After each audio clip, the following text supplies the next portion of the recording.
వెల్లుల్లి ముక్కలు, ఎండుమిరపకాయలు,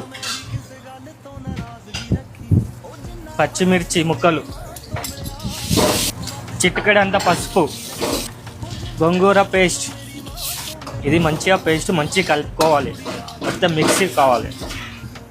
ధనియాల పొడి, దీనికి తగినంత సరిపోయే గరం మసాలా పౌడర్, మిరిపిత్తులు, కారం పొడి, ఉప్పు, సన్నుప్పు, కొత్తిమీర వేసుకోవాలి. తర్వాత పుదీనా. ఇది మొత్తం కలుపుకున్న తర్వాత మనం ముందే రెడీ పెట్టుకున్న వైట్ రైస్, తెల్లన్నం, ఇదంతా వేసుకున్న తర్వాత గోంగూర మొత్తం ఇలా అన్నాన్ని కలుపుకోవాలి. ఇదంతా మొత్తం కలిసిన తర్వాత పైనుంచి మనం కొంచెం నెయ్యి వేసుకుంటే మంచిగా సూపర్గా ఉంటుంది. మన గోంగూర అన్నం రెడీ.